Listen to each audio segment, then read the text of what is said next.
Hi everybody, my name is Angie Morenga. You're watching Just Angie. It's the Ustawi segment where we talk about all things leadership, governance, justice, and purpose. I have a guest in studio. I think she's been here before, but it's been a while. I don't even know when that was, and I think it was around the Company of Prophets and when we give the word for the year. But Dr. Teckla, thank you so much for coming. Please look into that camera and introduce yourself to my guests. Thank you, Apostle Angie, for the invitation. Very glad to be here. Thank you. So my name is Teckla Muhoro. I'm a built environment professional. I am a researcher and a teacher, and I spend a lot of that time looking at cities development, and urban design issues in the African context. And I love it. And you know, one day we're going to build a city, Dr. Teckla. You know, that's just out of somewhere, but I'm by the way. I know. It's just a by the way, but I know we're going to build a city. That's one of my dreams. And if I don't build it, then there'll be a generation that does. But we'll have given some input into it, but that's just a by the way.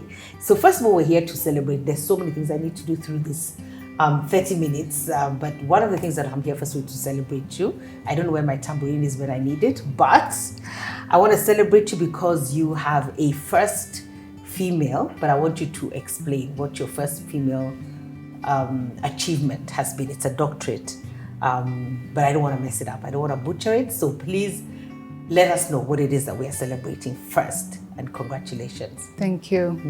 So I'm the first female doctorate graduate from the School of Architecture and Building Sciences at the tertiary institution with which I'm affiliated. Imagine. And also the first graduate of the center within that same faculty. Wow. So congratulations. And you know, we just came about it. I just came across it and I'm like, Dr. Teckla can just keep quiet about being the first. So I think there's something about being the first. So why do you think you've been the first, but also your journey to being the first female doctorate in this institution, and then the first graduate out of that department?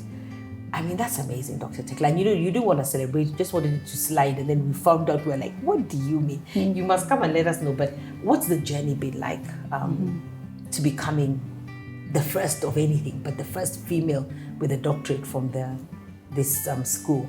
Yeah, from that particular faculty. So there are others that are in that faculty but did not graduate from the same institution. So that's a bit graduated from other institutions, yes. but not from this institution, yes, exactly. Which is local and Kenyan. Yes. And it's about architecture and building. Because I know every time I say architecture, you always tell me, but there's the building element as well. Yeah. Building and construction. Yeah. Okay, all right. So it's architecture and building sciences, and that captures not just the architecture part of it, but it's also about construction management. There's landscape architecture. There's also urban studies that comprise that element or that aspect of building sciences. Okay. So I think that in terms of being in that position, I don't think that it was an intention. Okay. It's as life unfolded and opportunities became available that it came to pass. But you took the opportunities, because that's another thing, you see, because this is the place where we encourage people. So opportunities can come, but maybe you want to shy away from the opportunity. So it's the opportunity comes, but you dive into the opportunity and then. Yes, so that's exactly what happened. And you're right, there needs to be an interest and a capacity to identify a window of opportunity when it's presented, and knowing also that opportunities they're seasonal. So we can't always bank on it being there the next time. Yeah. So we can't say, I'll wait for the next one. Yeah. We've got to jump onto it now. If you're able to do it. Because life and just profession, the industry, it's not static, it's fluid, it continues to shift and change, as do you. So for myself, it was a time or seasons where it was almost like there's no reason or why why I should not do this, as much as I also had an inclination and an interest to do it. So in terms of professional journey, it made sense to do it as a next step. In terms of the other aspects, socially and so forth, I was in a place where it was possible to do, because it requires a lot of time, dedication, and there needs to be a singularity of focus if you are able Intention, huh? Exactly, if you want to be able to execute it within an adequate time frame. So you don't want to extend it beyond what is recommended or what is possible. I think the other thing that made it a possibility is that there was an enabling environment within the institution that encouraged for that step to be taken, for that opportunity to be taken. And that also plays into what it is that you end up being able to be a part of and what you end up being able to execute. How do you find yourself encouraging other women to step up into these roles and these opportunities and engage in them?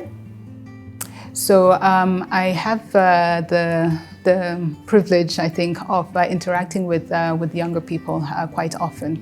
And interesting, definitely in terms of even some of the more traditionally male-dominated disciplines, you're finding that is shifting.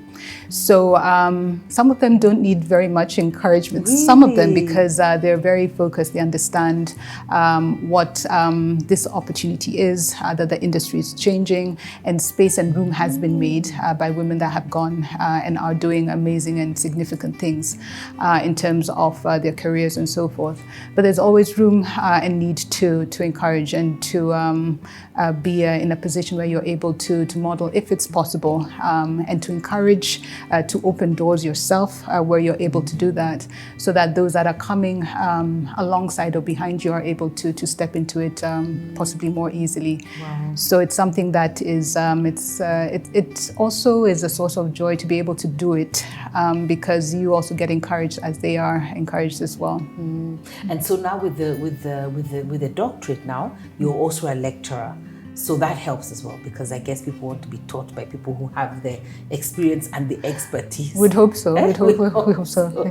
So the Teckla is true. They want people who have the expertise. So I think that's why we get into doctorates and those kind of studies, so that it sort of makes you a level of an expert in able to pour into others. So do you think that has helped in your journey?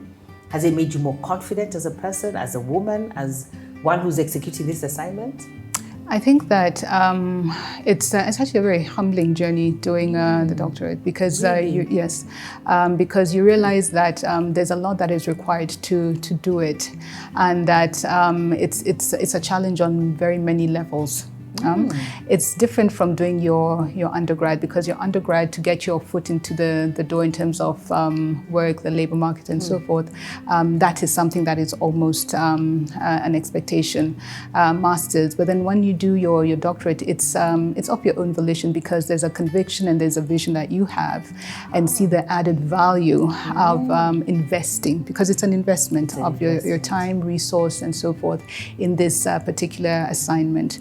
So you find that it is a journey that there are a lot of moving parts to it. It sets a platform for you to be able to advance into even more. So it opens doors. It's not a destination. The doctorate is not a destination.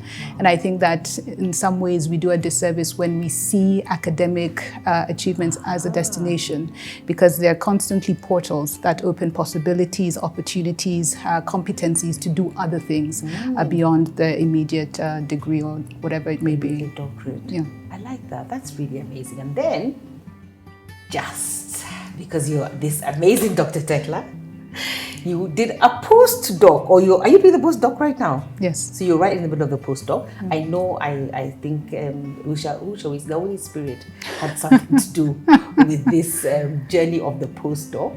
But I don't know how much of that you want to share, because you know me, I can really overshare people's stories. So, Dr. Teckla, you better share the story of how you got into the postdoc and why the postdoc. I also find your postdoc very interesting. It just makes for interesting thought and I just wondered how the different things are related. Anyway, the postdoc story. So after your doctorate, congratulations on being the first female from this particular institution and this department and just doing really well. But then we come into the story of the postdoc. I don't think it was in your cards, but let me share the story about your postdoc, what the topics are, because I love them, and why they're integrated together. So you're right, it wasn't in the cards. It wasn't in the cards. It wasn't. And I think that is, it happens quite often, at least in my experience, that you have a general sort of plan and direction of movement and desire and preparation, but then as you keep moving, the things that actually emerge and possibilities, many of them you wouldn't have been able to craft them yourself if you tried. So I'd finished the doctorate and was in a place where I was almost trying to now determine what would be the next step professionally for myself. And I had come to the Joseph's house, where I was at the Joseph's house together with others for, there was some sort of project we were working on. There were many goings on. Yes, we yes. can't even remember what we were. I don't know whether they were building cities. I think it was fatherhood and governance or something. We're doing something. I think it was the we can't fatherhood remember one. What Yes, we were doing. yeah. But we have very many moving parts, like the cities thing is there, it's been packed. Yeah. We did a few preliminary, Yes. then we left it. Yes, yes. Then we did fatherhood and governance. Then we put it. Then even that one has been left there. Yes, But yes. it's okay, I've understood that there are things that unpack in seasons and in cycles. Yep. So I don't have to get it all together now, because that would be frustrating. Yep. Like, can't we just finish this scope? So I have many uncompleted things. But when the season comes to revive, that's why I tell you one day was to build the city. I remember starting a group, I think it was with Kinashaya, about urban cities. Yeah, and we're going to build that city. And I told you, if I don't build it, there's a generation that's going to build. We're going to leave the blueprint. So that was what was happening. I think there was a strategic meeting at the Joseph's house. Yes. So that's those were the goings on. And so when you were having, there was another parallel meeting going on. Place. So there used to be multiple things going on at the same time. Huh? And so you'd finished up and then you called all of us that were in the building, come for a sort of a closing word and just praying for a prayer for us. And so we went around the room and you came to me and you asked me, as you do when your head... When I tilt my head, people say I tilt my head. It's like I'm listening. So I'm getting the connection. The frequency. The frequency is, I'm tuning it so that I can really hear, is this what God is saying? Yeah. So you actually asked me, what would it take to do a second doctorate? And I remember I laughed to the point of hysteria because I was just like, it would take some form of madness. I remember that was my response. That's what I told you. I love it. Yeah. And then it's like, okay, then the moment passed, you finished praying and so forth. Huh? And then that was I remember it was in October 2019. I don't know which year, but I know it was October. It was 2019. It was 2019.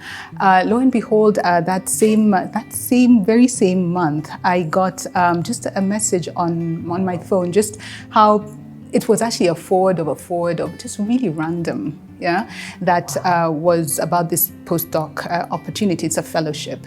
So I looked at it just in passing and had maybe it's possible. So went ahead and then submitted the deadline. Month, eh? Yes. Because you have to give God his due. Yes, we must. Yeah, it's true. He's very. What would it take to do a second doctorate? Yeah. And in a few weeks, here comes the message. You see, that's what prophecy is about. Exactly. That's important in the marketplace. Just going about your business. Yeah. We don't have to have a holy moment with a cloud coming down. It's just God speaking because He was preparing you. Because the forward was going to come. Yes. And you can glance at it as the forward, but it has picked something because God has already spoken. You're right.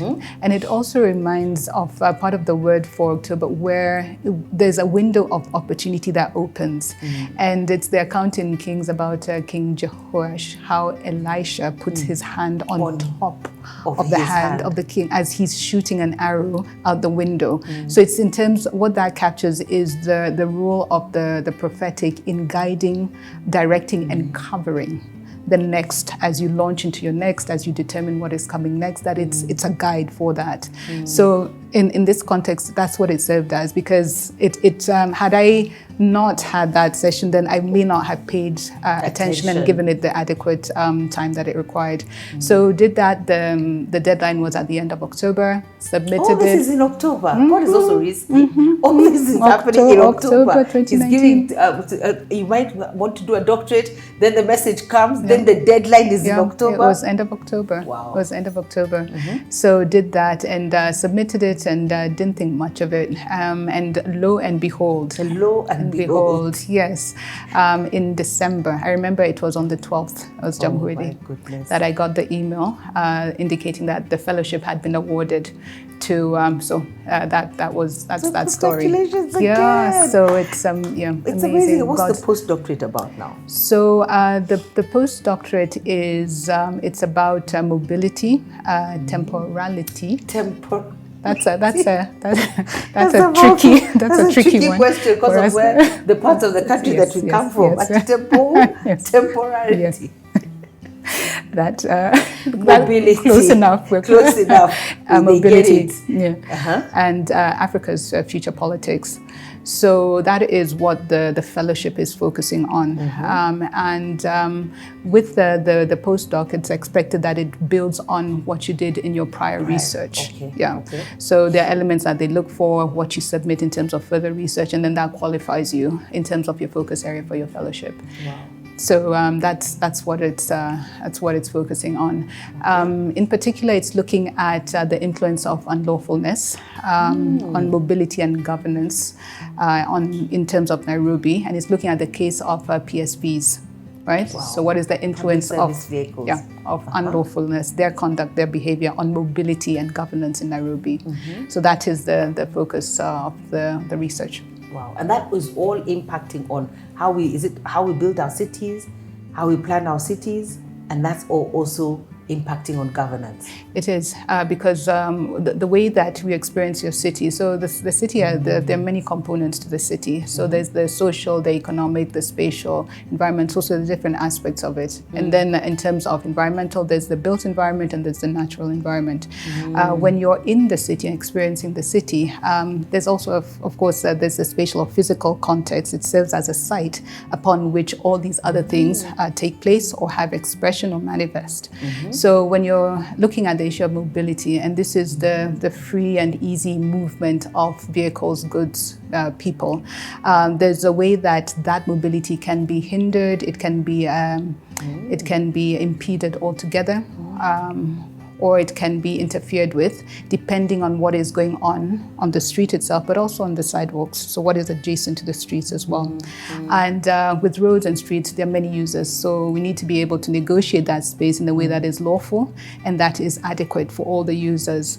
So when there is an unlawfulness, when there's a disregard for rule of law or conduct that is exclusive, then that can become a site of conflict. And you need to be able to manage and to design and manage so that those sorts of conflicts are able to be addressed sufficiently. So that's actually a function of governance.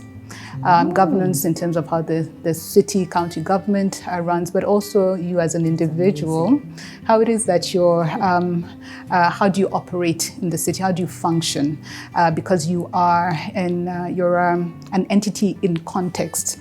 You don't function in isolation within the city at all. Right? So that's part of the thinking or understanding around that. This must be an interesting city to study because you're studying, I think together with others, there's Nairobi, I think, there's Accra, and then there's Joburg. Yes, so so that was the idea. So it was to be a comparative study of the three cities.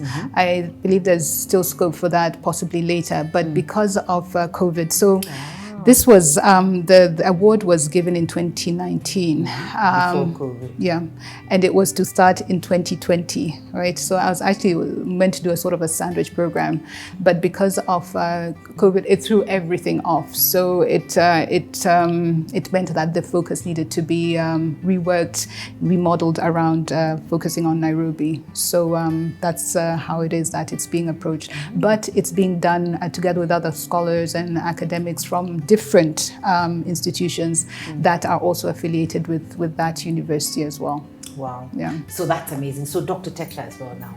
That's really powerful.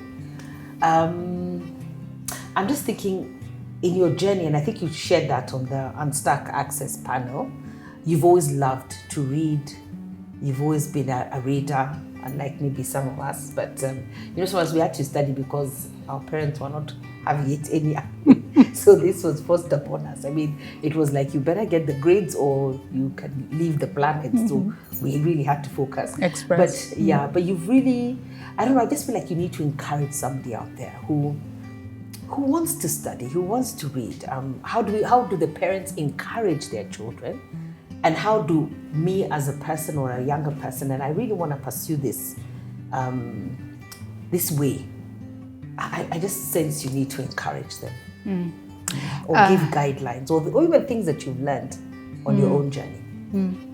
So I think one of the things is a lot of the learning is by seeing it being done. So if as a parent, and I know parenting, there's a whole range and different realities during different phases of child's growth. But I think that one of the things that is important is what they see you doing. So for example, if you'd like your child to take up reading and to be encouraged to read, but you don't read at all, then it can become a bit problematic. But then if you do read and they see you taking up books, they see you taking up whatever it is, publications and so forth, and reading, whether it is hard copy or soft, then they start to see that there's a culture that my parent is walking in, that when they ask me or they encourage me to be a part of it, it's more of a natural step. So that's one thing. That's one thing. I think the other thing is also being open to the different ways that learning happens. And the different ways that knowledge is produced, it's disseminated, and it can be ingested. So in years past, it was literally you have a book and you sit and you read it, but now it's very different, right? So a lot of information resources are available online, right? So you can have it a Kindle, you can subscribe. There are many ways of being able to access content and material, right? So being able to embrace and to be aware of that, just because they may not be sitting in a corner going through a thick book does not mean that they are not learning and they're not reading. So I think that's another thing. I think in terms of even encouraging them to not just read, but how it is that reading is done. Because it's one thing to go through a volume, 10 books. You can do it in terms of volume, but then what are you extracting from it? Being critical as you read, this is one of the things that it's something that you learn to do. There are books that you read purely for pleasure, and that is correct, as it should be. But there are other books, there's other material, there's a lot of content that we have access to, and not all of it is credible, not all of it is helpful, not all of it adds value, not all of it is useful. So you need to be able to distinguish, and that's a skill set that they need to be able to make on their own, because you won't always be looking over their shoulder to tell them that, okay, this is credible. No, they won't. So if they have that they have that capacity to distinguish, that it makes it more of a journey that is going to add value and to open horizons and possibilities to them as they read. Wow, that's amazing. And so what would you tell, because you said you mentor, there are people that you mentor. Please tell me about the mentorship. So there's a mentorship program that I've been a part of for a number of years. So it started off as high school students from disadvantaged backgrounds. So the program would support them in terms of scholarship, pay for their school fees, but there would also be a requirement that the students follow certain regulations, and part of that was to be mentored. So each student was allocated a mentor that walked with them during their high school. So one of the things that we felt was important was to do it for the long haul. So it's not just mentoring for one term or 1 year, but from first form 1 all the way to Form 4, and some even beyond into college and university. So that there's a consistency in terms of your walk, you pouring into them, them drawing from you, you being able to guide and journey with them until the point when the mentorship, for whatever reason, it may transition or it may persist with time. And were they going to study different things? They were not necessarily going to study architecture. No, not at all. So they're just disadvantaged, and they just mentoring them in their journey of high school, maybe the choices that they make, the careers that are available to them. Okay, so that they make the right choices. That's amazing. Are any success stories? So the ones that I've been working with, they're now in university, so college, so there's some second years now.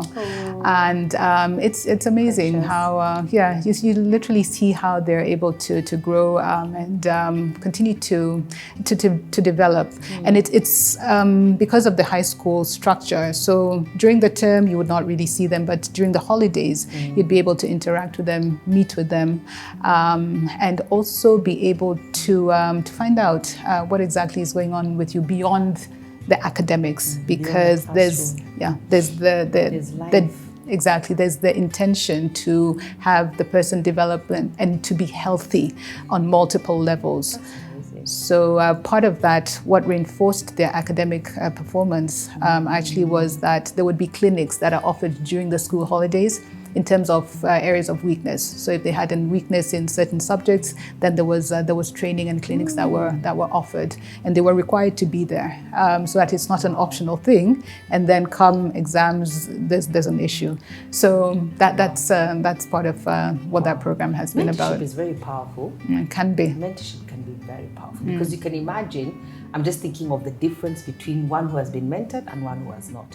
They both maybe came from disadvantaged backgrounds, but one has been mentored, one has not been. It's powerful because you see the thing with mentorship, and I think with life, there's so many things that we assume. We assume everybody knows. Like, why wouldn't you know that? They don't know that. So some of these things have to be modeled to them. They have to be taught. They have to be asked questions. They have to be guided. They have to be encouraged. Sometimes even, I guess, just want to give up.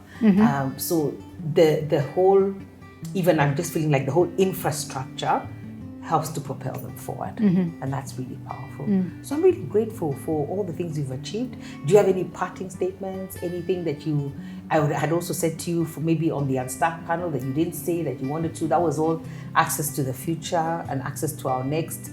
But maybe even like, what's next? And what do you think? What do you want to do? What do you want to say as we bring this to a close? As we bring maybe something about cities and just urban development, because I think we're in a place where we're able to, if we position correctly, we're able to influence the outcome and the experience and the capacity of cities and towns to be an asset that we're able to manage and to design and plan for well as Africa, as a region.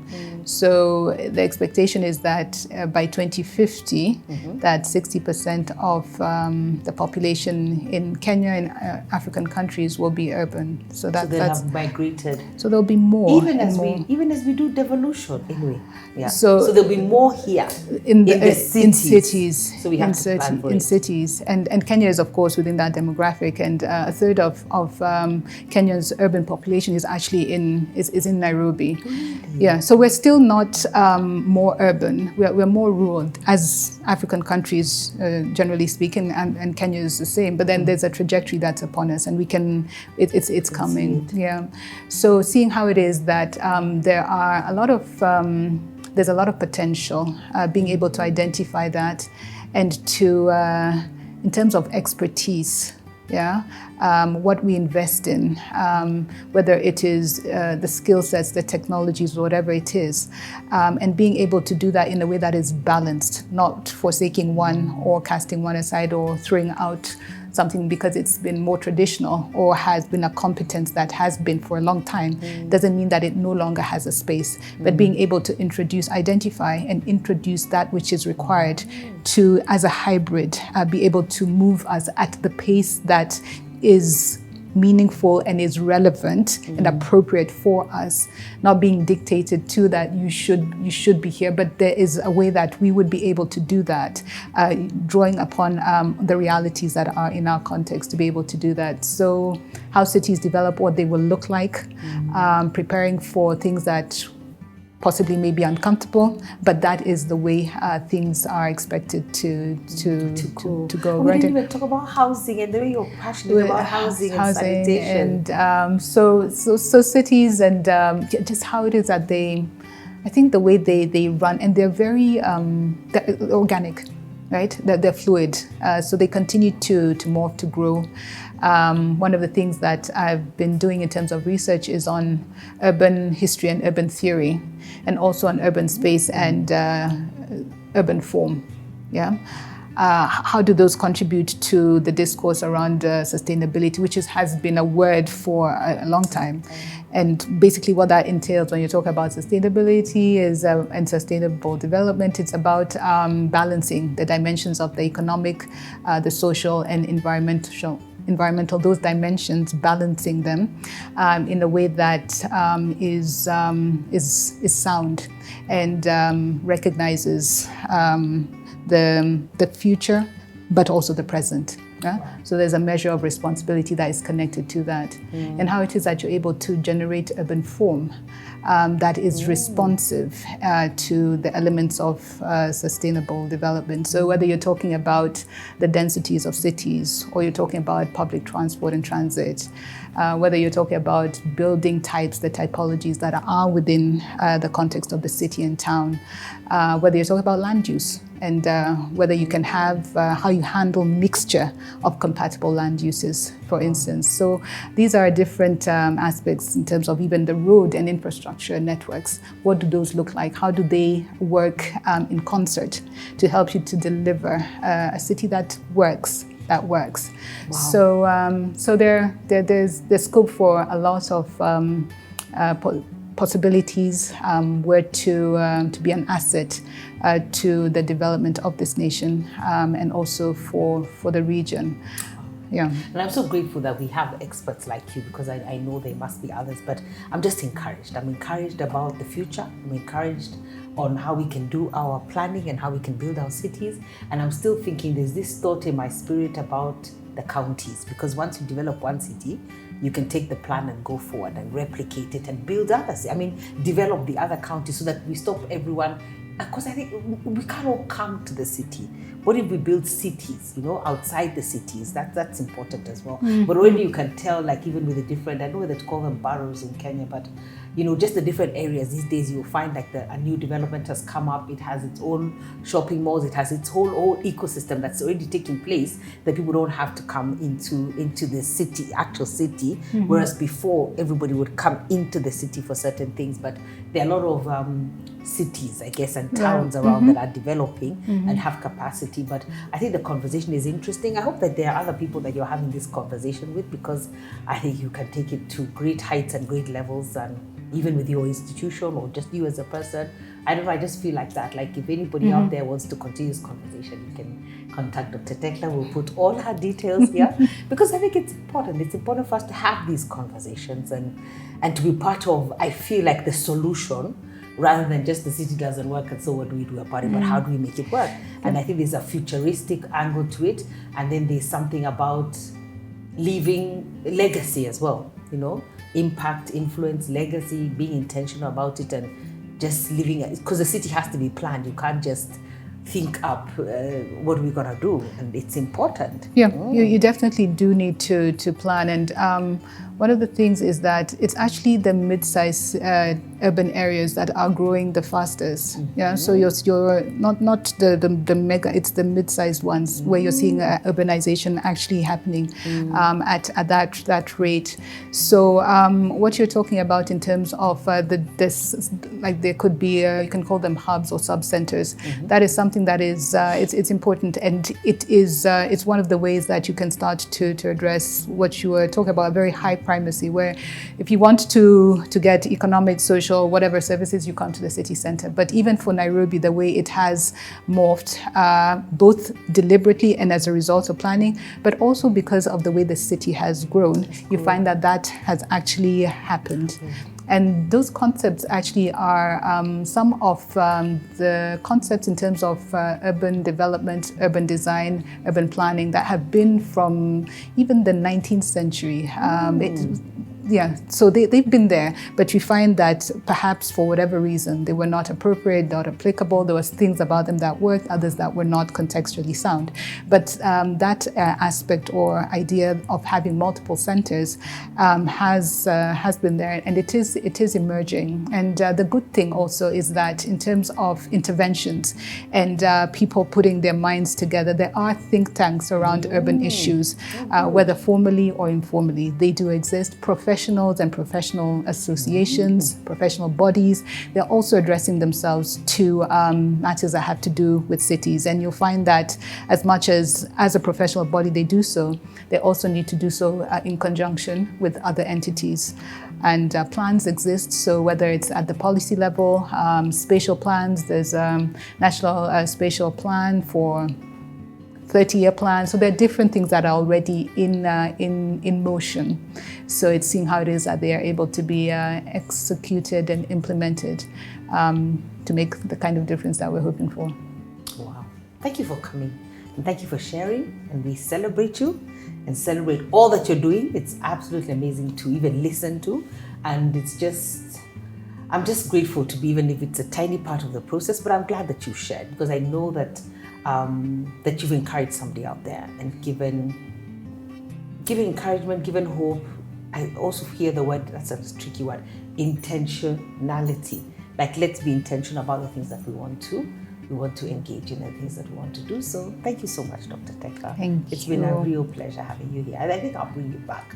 I think we have not unpacked the city's conversation completely, but we'll know when we'll bring you back so that we engage in that conversation. But at least we've started. Yes. And well done for all that you're doing. And thank you for imparting knowledge on all the amazing students who are in the tertiary institution. And I just also feel the networks, the opportunities, the learning and the planning. You know, when I speak with people like you, then I know there's a lot of hope, not only for Kenya, but for this African continent. I hope you feel like that too. Like we have hope, and we always have to have hope. Like we have absolutely amazing scholarly people here who are doing really great things. Dr. Teckla is doing a lot of really amazing things, and I'm sure she's not the only one. So even if you're out there, we celebrate you as well and celebrate whatever you're doing and the impact that you're having on our nation.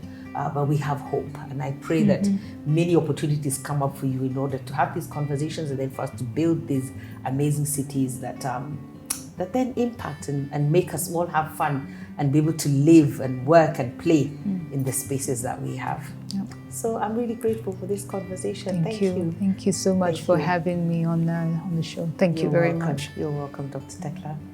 See ya. Bye-bye. Bye-bye.